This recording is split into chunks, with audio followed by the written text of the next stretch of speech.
Good to How go. are you? I am good. How are you? Doing good. Just kind of one foot in front of the other. Hanging in there. Yeah, That's all we can do at this point. It's that's like right. it's early to say this, but it's basically the dog days of summer. That's right. Yeah, it's already hot, hot, hot, Yeah. especially in Texas. Yeah. It's interesting that you're feeling it as well where you are. Yeah. And it hasn't even really, like I said, it's not even summer yet. Technically, I think per the calendar, it will be summer by the time this airs, but that's just calendar date wise. Summer heat wise, mid July, August, those are the worst. And we're in the Yeah, beginning of June. like, this feels like August weather. yeah, Honestly, I mean, and it's I think summer starts at the summer solstice, which is the 21st. I think June 21st, right? Yeah. Yeah. And Mhm. we're recording this technically on Monday, the 20th, and it airs on the 22nd. So it'll be Yeah. Right before and over. after that little time period. Um, so in regards to the time of the year, this episode, by the way, forewarning, has no point.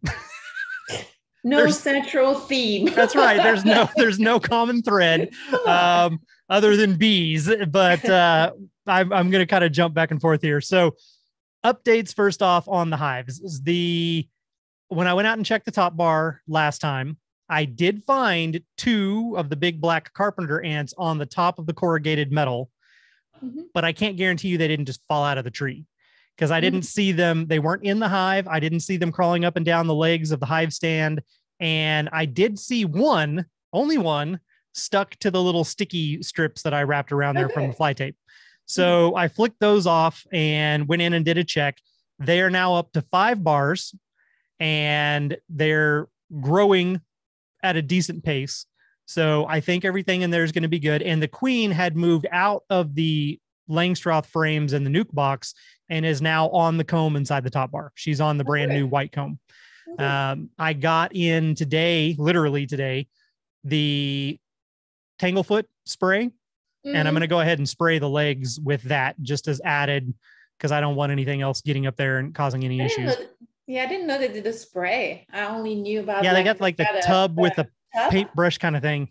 and they have like the plumber's little Yeah, thing with the sticky foamy on the stick, kind of so that you can apply it. yeah, they've got a I spray didn't think. version now.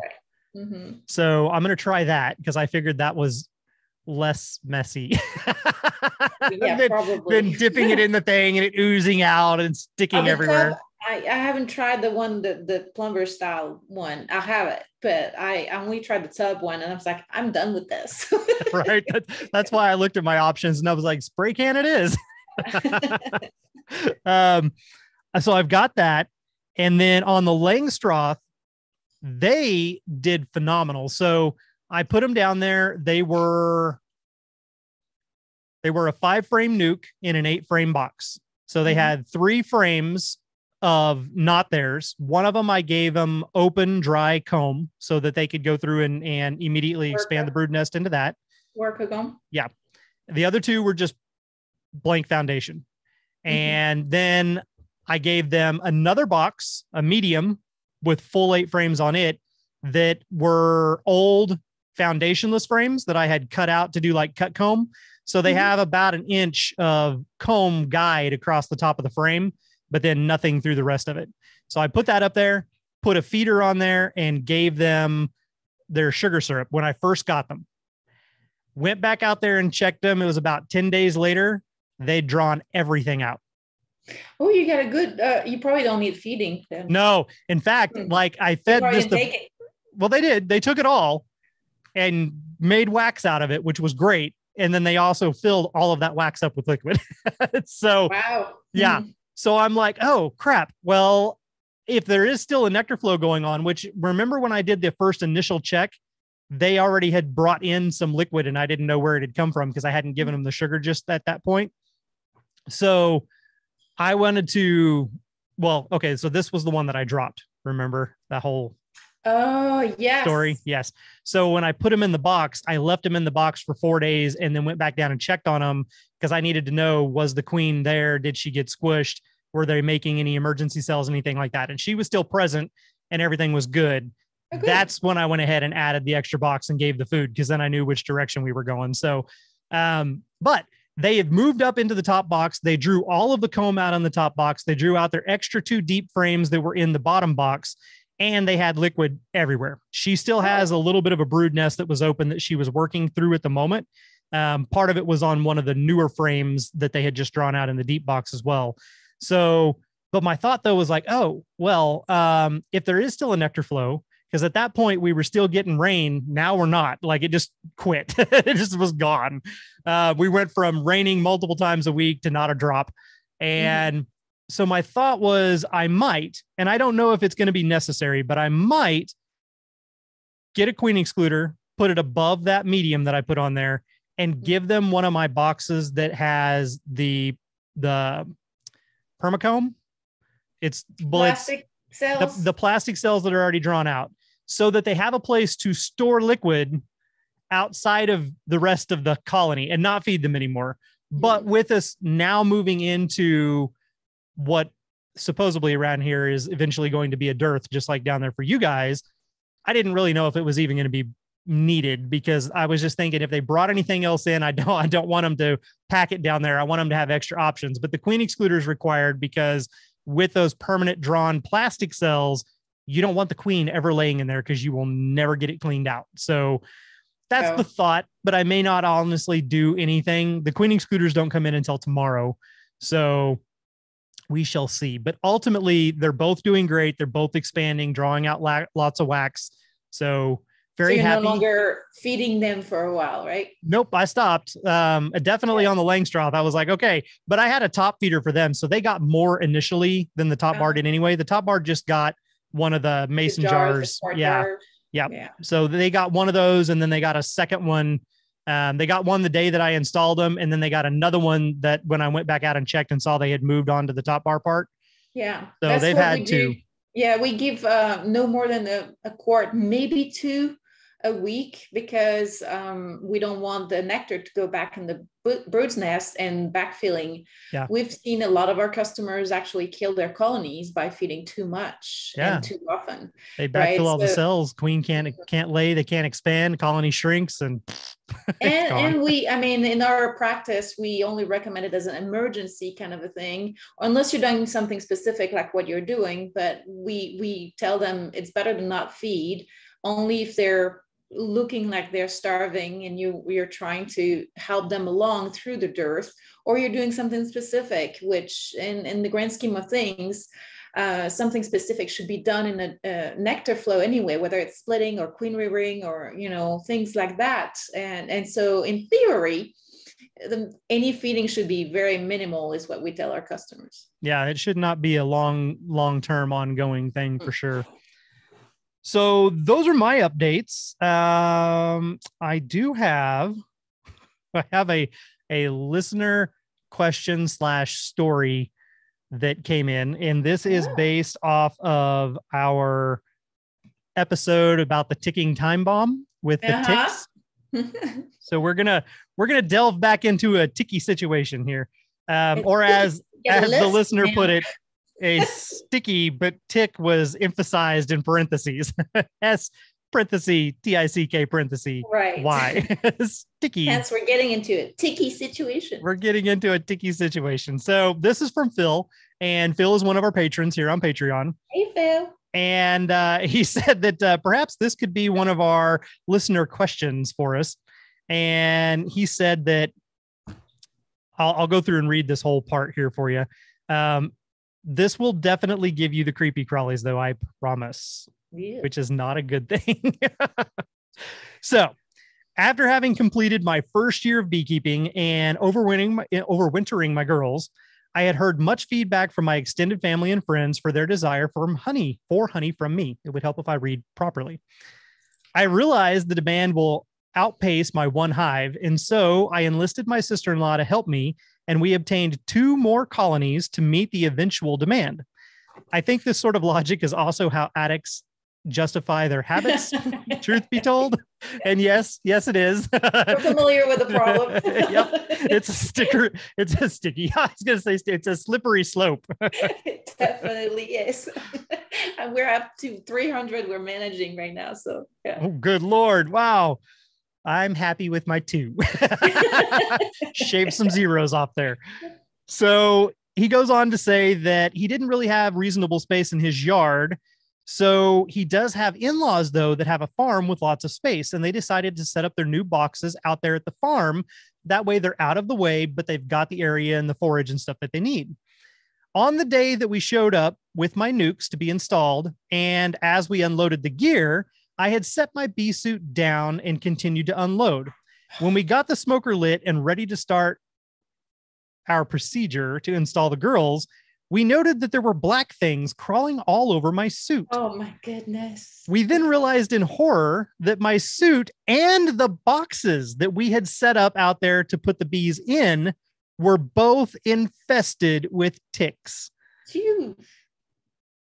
Okay. Yuck. Right. So torched them. we decided that these were dog ticks specifically. And we went about the process of dispatching them, which a Hive tool is apparently great for this task. We had eliminated at least 50 of them or so when we finally stopped counting and decided that our prime spot was no longer quite so prime. So we moved the hives out of that area in a hurry and set them up in a new area.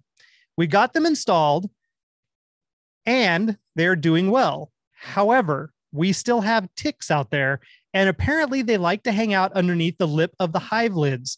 So each time we open the boxes, we have to be on tick alert.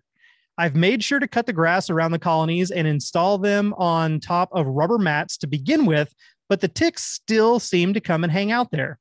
Are there any type of treatments for ticks in areas that will not harm the bees?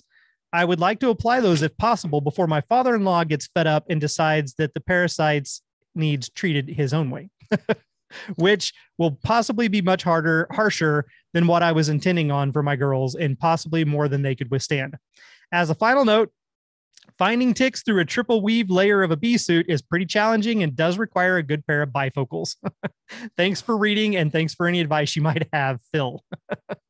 That's nasty. That's creepy. So the only type of tick situations around here that we have that remind me of that are what they call seed ticks. And seed ticks are small little black ticks, and they congregate in massive groups. And when you go through, they get all over you, and you can see them in mass, like crawling up. They're very unnerving. So that's kind of what that reminds me of. And if what he found is truly dog ticks, then that's kind of a little bit of a separate story. That is a larger tick, kind of a larger brown tick. But the thought that you put empty boxes out there and you have it all set up and you lay your suit down and you pick your suit up and it's covered in ticks, and then you realize your empty boxes are covered in ticks. So you move to another location and you still have ticks that are getting up underneath the lip edge of the lid, waiting for something to come by so they can latch onto it. Like, that is creepy. And I have never in my own experience found ticks on my hive ever. So that's kind of, it's like, it's a very, it's not a cool thing to think of, for sure. It's almost like a horror movie. It is a horror movie. Because I mean, I'm driving back from the yard and I'm feeling something itchy, and you can barely feel it. And you're doing this and you got a tick in your fingers, and I'm losing my mind. Right. So I can't imagine all those. Yeah, no, me either. And he's already started to implement some of the things that we talked about in our ticking time bomb episode, keeping the grass cut very short. They even put down rubber mats underneath the colonies so that there wouldn't be any vegetation and open dirt there, but yet the ticks are still going to the boxes. So it's, I don't know. That's crazy. Okay. So does it have branches over the hives? Because you remember you told me where you're at, they can actually fall from the trees. They can fall from the trees. That's true. So there's that. And then I was reading, there's other barriers, mechanical barriers, like the DE, diatomaceous earth. So if you put it under the legs and that, so that it's protected from the rain in little cans or something, and they can't cross that mechanical barrier, maybe that will help as well, right? That's a good point. I mentioned, so we went through all of the steps that we went through in the episode, which was the mowing everything down. Mm-hmm. If there's any wood piles that are in contact with the ground, those should be cleared off and moved. If there's any thick layers of leaves or piles of leaves where it can stay constantly moist and damp, those need to be removed. And rock walls and piles of rocks can also be breeding grounds for him, nice little dark cavities for him to be in. So we went through all of those steps. Then we talked about all of the bad things like that could potentially be done. So there is a treatment for ticks. I want to say it's called a tick stick, and it's designed to put inside rock walls in through the crevices, but it is a poison and it will go through, and it probably will kill more than just the ticks themselves. Well, and do you control all the ticks in your area with that local treatment? Is that really worth it? Right. Well, and the other thing that we talked about, pros and cons, say the father-in-law finally did get fed up and wanted to treat something. If it was going to have to be done, it would need to be a granular type treatment that goes directly on the ground, doesn't get on any of the flowers. But the downside with that is most of those treatments have to be watered in. Lots of times out in the middle of a field, that's not an option. You can't put it down and hope for the rain to water it in, because if it rains too much, it could wash it into water supplies and things that you don't want it to get in. And even though your honeybees are technically not on the ground and not ground dwelling, you have now endangered all of the native bees and a whole bunch of other beneficial insects from that aspect. So that's not a good thing either. But your diatomaceous earth, that's a good idea. You can put it down, you can put it on the ground, but if it rains, it will mess that up. You can put it down underneath the hives, but much like we do with oil in like the Defiant stand, you could put dishes underneath there that have the diatomaceous earth covered so that they don't get washed out, but made to where something has to crawl through it before it can get to the actual legs of the stand. So that goes back to even a Defiant stand where you put the oil in the legs, or if you grease the legs, or if you do what you and I were talking about before we started recording, the tanglefoot, any of those types of things will prevent insects from being able to crawl up the hive stand. Yeah, those are all mechanical barriers. Yeah, and if they can't get up the hive stand, they can't get onto your hive. Now, another scenario, which it's not great, we don't like to do it, but especially if there's that many of them out there for your own protection and benefit, you probably should treat your suit at least from the knees down, if not the waist down, in your boots. For your own safety. For your own safety. Well, actually, you know what Les and I use is sulfur powder. You can get out of the garden store, and you put some in a sock, an old sock, and you kind of tap it around your shoes and the bottom of your suit. You don't want to overdo it, right? Because it will get on your skin, and it's just kind of, it's not toxic, but I think it dries out your skin badly if you just overdo it. And it might discolor, like he had his wedding ring that was getting discolored. Yeah. So there's that. But then I read also organic neem oil is a good spray that's disruptive to the feeding behavior of a lot of insects, but it's non-toxic to honeybees and probably not to a lot of the native bees. Not that you would have a whole lot around a hive necessarily. So, but I've heard that works well as well. One of the other things that you can do that is a natural quote unquote oil is cedar side. And it's not the cedar oil you would use to put in a soap. It is the cedar oil they actually use in canine tick repellents for the natural alternatives. And you can spray your boots and your pants with the cedar oil, and it will actually not only repel things from you, but if they get on it, it will kill them. But it's not going to harm the honeybees because you're not going to have them necessarily in direct contact, and it messes with a different type of receptor inside their body chemistry. But I will caution, regardless if you're using an actual bug repellent spray, something with DEET or without DEET, or if you're using natural oils and chemicals, you have now upped your pheromone fragrance level. And your bees are probably going to respond in kind. So you may be protected from ticks, but your bees may have a bad attitude about it. That's right. And, you know, grand scheme of things, oils that come in contact with your skin, there's an interaction that can be up to a certain level toxic to your liver as well. So you want to be careful with that. But Les did talk about cedar side. I don't remember how cedar side. Either side, and he mentioned that a couple of chat with the mindful beekeepers ago because he was switching from that sulfur powder to that cedar side. He says that's another option that you can use. Yeah, and with all of those types of things, if you like, again, you don't want it to come into contact with your skin and things like that, you put it on your actual boots or your shoes, and you put it on your suit before you put your suit on. So you can spray it in advance while you're getting prepped and stuff. away from the hives, because again, strong odors can rile them up. So you don't want to necessarily do that. But that is an option if you make sure you yourself are protected, because as we discussed, ticks have a lot of nasty, icky diseases. And it's just creepy thinking about hundreds of them crawling on your suit. That's not cool. Oh, it's just gross. So it's violation of your private space. Literally. Because that's where you find them later. In your private spaces. Okay, now that you're beet red. Can you tell? My earphone fell out. I laughed so hard. Okay, so protect yourself, number one. Number two, do some of the types of things, even the mechanical things that we discussed, putting some sort of physical barrier so that they cannot crawl up onto the hive. If they can't get up there, that means the ants aren't getting up there. Other little crawly critters are not going to get up there. It's not going to prevent flying insects like hive beetles, but it will prevent the other stuff. So you're actually doing your hive a service. You're making it safer for you. You're preventing them from being up there on it. And then you've got yourself protected where you're standing on the ground or possibly walking through the grass to get out there.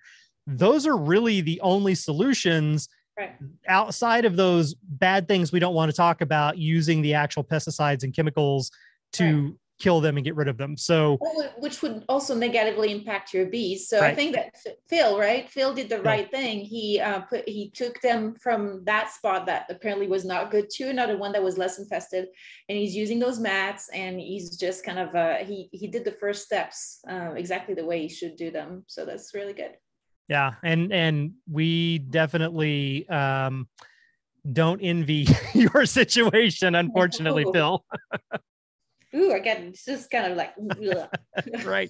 Creepy crawlies. You know what used to always get me? And this isn't like when I was out there in Central Texas, if I got bit by anything, 9 times out of 10, if it wasn't an ant, it was chiggers. And spraying my outside of my suit from the knees down and my boots, that prevented that. I no longer had chigger issues or anything else. But the one thing that got me, usually if I felt something crawling on me, it was usually a hive beetle inside the suit. And really? it would be going like up my neck or something. And that's always one of those, like, you don't know what to do. Usually I grab and pull it away and then try to pull my head out and look. Like, because because if it's a bee and it's in there, I don't want it to sting me. So I'm trying to like separate myself. But yeah, it was usually hive beetles would be the ones that would freak me out. They'd get in somehow and they'd crawl up me. So I haven't had that one, but I'll tell you, this is why I wear my gloves, because especially in Texas, where you have a whole bunch of insects and things that can really scorpions get you. And spiders. Yeah, I don't like reaching under the bars and just getting stung by a scorpion. Or I've seen a lot of black widows, and I've seen venomous caterpillars. I've seen just all kinds of spiders and things that sting. And I'm like, I'm not putting my fingers under there without getting protected, because I don't want to get stung by the bees, but more than anything, I don't want to get stung by the other stuff. You also don't want to get stung by something you don't even see. or that's much more dangerous. Right. Yeah. Wearing the gloves is definitely a good cautionary thing there to help protect you. And as we've discussed in the past on the show, I prefer the nitrile gloves. It still gives you your dexterity and your ease of movement, but at the same time, you're protected. The bees don't recognize that as skin. It doesn't have a scent to it, so they won't try to sting you, but it'll also protect you from some of the other nasty little critters that you don't want to sting you either. Right. So I was using for a while the 14 millimeters gloves, but then I figured, you know what, they're still not as long lasting as I'm using some triple layered dishwashing gloves. Yeah, I was gonna say the rubber dish gloves.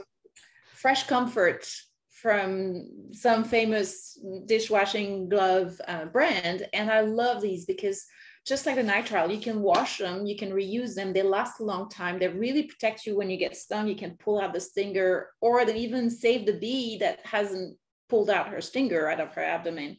And then it doesn't smell like the alarm pheromone that's marking you, right? So I really like those. Yeah. I've done that. I have some of the permanent ones that I use for when I do crush and strain a lot of times for the honey, but I don't, when I do my actual bee work, I'll use between 5, 7, and 9 on the thickness of them, milliliters or whatever they measure it in. but I usually put on 2, and it's not because I need the extra thickness for stinging. It's because inevitably they're going to get nasty or sticky, or one of them's going to tear, and I can peel the outer layer off and still have a glove on my hand and continue working right along. So here's a little tip about sticky gloves. When you're wearing that kind of nitrile or dishwashing gloves, get a shoebox, a plastic shoebox, and a gallon of water with you to the field. And it's especially valuable when you're working with natural foundationless comb and you're in a nectar flow and something breaks off and you've got honey all over your fingers, and all of a sudden all the bees are sticking to your gloves, right? Everything is sticking to your gloves. And it's a mess. So I just have that little bit of water, maybe like, half of the thing, and I just wash my gloves, shake them off, I'm good to go. You can't do that with the leather gloves. No, right? No, the leather gloves, they get wet, then they get even more sticky and floppy, and they get oversized. And stung. You're still going to get stung worse because now it's in direct contact with your skin because it's stuck to you. Mm-hmm. But the leather gloves are really, even though that's what's the most promoted thing out there for the beekeeper, they're not the best because leather is skin. And when the bees are mad, they go for flesh, and therefore they're going to sting your glove like crazy. And those stingers will eventually work their way down to where they make contact with you. We used to call those after stings, where the stinger's still on the outside of the glove and you could scrape it off, but it burrowed far enough it still made contact with you. Exactly. Well, and then I've never seen wearing nitrile or dishwashing gloves the hundreds of stings that people show you on their leather gloves, because you know what? That one sting, you remove it, there's no marking. You're not a target anymore. Whereas they've got those leather gloves and they're filled, all of a sudden one stings you, it's like blood in the water for sharks. Yeah. They just all go after your gloves. Your gloves are suddenly fuzzy, and when you look, the little fuzzies are doing this. They're twitching. What they used to do on me is in that chest pocket of the suit, I put my cell phone in there, and the top rib that's sticking out, sometimes when they'd get pissed off, they'll sting the rubber on the phone because it's black. The black got a black area there. And I would look down and you'd see them sticking up out of the phone, twitching. And I'm like, oh, that's creepy. That's gross. That was usually during bee removals because the phone was right there so that you could pull it out, take photos or video of what you're doing, stick it back in there.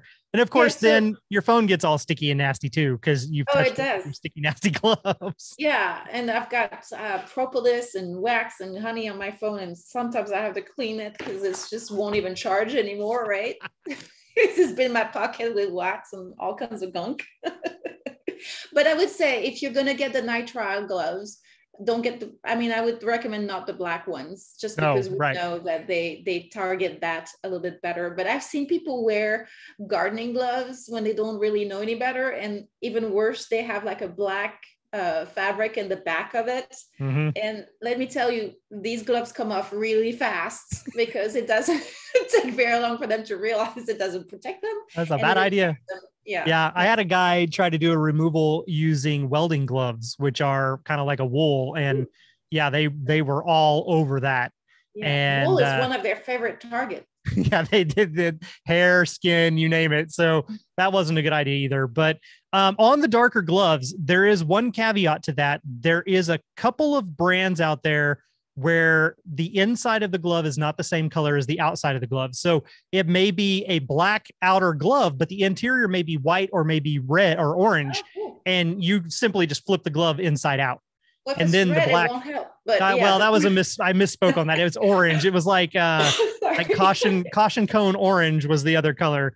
They sell those, that specific, the black and orange ones they sell in Home Depot. But so you just flip it inside out and put the black on the inside where you put your hand in, and then you've got that lighter color on the outside, and it's usually no issue. Yeah. So there you go. I told you, no common thread other than bees. We talked about a lot of things, but it's just beekeeping. That's what we do. That's right. It's just beekeeping and all the crazy, weird little critters we come into contact with as we go through and, try to do our beekeeping. Right. So I told you, this has been a little while back, but I told you about finding the plethora of pseudoscorpions. Remember? Yeah, I wanted some. Yeah, you were like, how can you ship them to me? I would love some of those. But... strange combination of how that ended up working. And it was weird. So that was a chicken coop story. And the chicken coop, on the floor of the coop, there is a wire mesh so that things can fall out of the coop and go down underneath it. And then I clean out the inside and clean out underneath it every so often.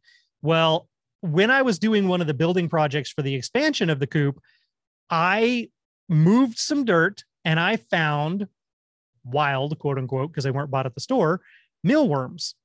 And I was like, oh, I know how to propagate these and how to like make more and stuff. So I started collecting the wild mealworms that I was finding and putting them into a container. And then I scooped up kind of a handful of the dirt and put in there and some of the like mulch and stuff that was just around there with them. And I set the container off to the side. Later, like a day or two later, when I came back to check on that container and everything had a chance to kind of settle out, what I didn't realize is that as I was scooping up all of this stuff to put in there so they had like a substrate, in that were mites, which mites like chickens, and you want to keep them off of your birds. So underneath the coop where they get cleaned out and where they have diatomaceous earth put down there, that's preferable. But there was little mites down there that are feeding on the chicken droppings and stuff. And then there's tons of pseudoscorpions that are feeding on the mites. Wow. So that's how I ended up coming across them. So now I know where they're at. Although I have like profusely bombed that area with diatomaceous earth because I don't want the mites getting up into the coop. So, but yeah, that's where the pseudoscorpions taking care of them. Well, it was a gross amount on both sides of the story. So I don't honestly know. I know that the pseudoscorpions were there because they were feeding on the mites, but I don't know which was going to outpace the other. You know, it could have been a prolific food source. Right. So you're saying you don't have any more pseudoscorpions is what you're saying. I probably do, but not directly underneath it. They're probably off over to the sides where I'm not putting the powder down. If you find some, I will put them in a container. A shipping label. You can put some dirt or some things in there with a little bit of water and then just kind of ship them over. Yeah, ship them over. That way, by the time they get there, they won't be baked, hopefully. Right. Yeah, no, that was kind of an interesting thing because I had not really come across tiny pseudoscorpions like that in nature in abundance before. And so when I saw things moving and I was like, that little thing has pinchers. And then I started looking closer and I was like, oh my God, it's a pseudoscorpion. And I was like, oh my God, they're everywhere. That's so cool though. I mean, I would have loved to see that. Yeah. It's pretty neat. And so the why are we talking about pseudoscorpions, you ask? Says the listener who can't respond on the show. What is this about? Pseudoscorpions have been theorized that because they do like types of mites, that they may actually feed on varroa mites and they could be beneficial to have in or around your beehive to help as a natural combatant towards varroa mites. So that's why pseudoscorpions are valuable. And that's also why Nathalie says, ship them to me. Right, exactly. And by the way, they're not scorpions. They're actually arachnids, I think.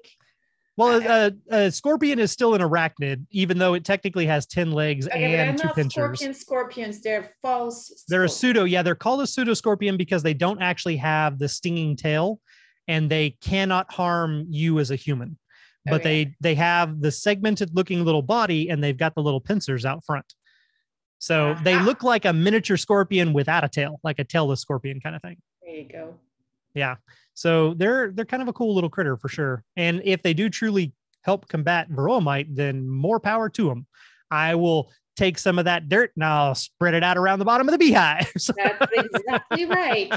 And speaking of which, to limit your small hive beetles, it's not really the afternoon sun or full sun or anything. The thing is that they breed in the ground, right? So if you maintain a humid, moist, rich, humus-like environment, that's when they're going to get reproductive and you're going to have an infestation. So it's not so much about the sun as it is about your soil. Yeah, that's true. The downside with the hive beetle too, the adults have wings and they can fly. That's right. They are attracted to the smell of beehives. And even if you've got some in there, again, that doesn't mean anything. They're kind of a natural phenomenon. But if a colony is in decline and collapsing, it gives off a pheromone that actually attracts more hive beetles to it. So that's a whole different thing too. But wet, moist, damp environments are natural breeding grounds and living areas for hive beetles. So putting your hive at the bottom of a swamp is not a great idea. Putting it up on top of a hill where it stays drier is better. But the other caveat to some of that, though, is a lot of times in the books, you read all the stuff about putting your hive in full sun.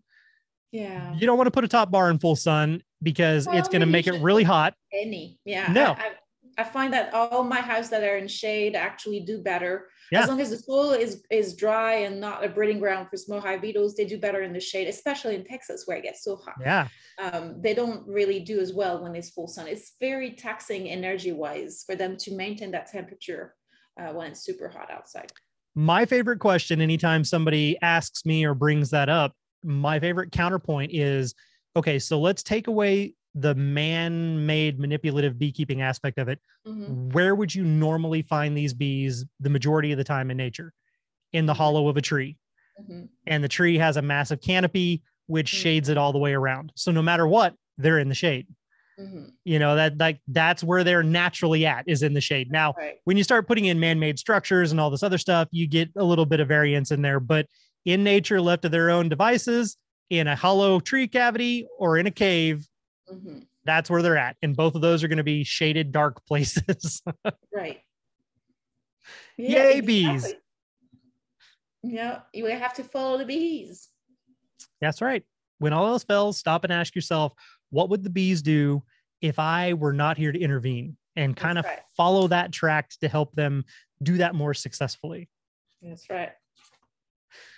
Well, there you go, everybody. There is your non-common themed topic episode. A little bit of everything. Throw in the a little bit. This is everything but the kitchen sink kind of episode. Right. Here. Just threw it all in there. It's okay once in a while, right? And we had a listener question, so that's true. That was kind of what prompted the main thing. Is when I went through. I actually just read that this morning, so I told him that I gave him a response, and then told him that I would bring it up to you when we were recording today. Slow down and say one word at a time. You're eager. That's good. Yeah. So we shall see. I will let you know how the hives continue to grow. It's going to be interesting to see what happens with the weather, because now we are on these hot streaks. There is a chance potentially on Thursday that we may get another rain shower. So there's still flowers blooming everywhere. That could keep a nectar flow going, which I'll be interested to see. But yeah, it's getting there. And if I have to, feed them, if they start actually getting to where they have open, empty cells and not liquid in them, if I have to feed them again, I will definitely do that on the top bar. The Langstroth at this point, it's done. It built out everything it needs. Yeah. The top bar, man, I want them to build as much comb as possible, because I would really love to get rid of the nuke box before winter. And just have the top bar itself. Yeah, like I said, it hasn't been an issue for us to overwinter. It is Texas. It's a little bit different climate.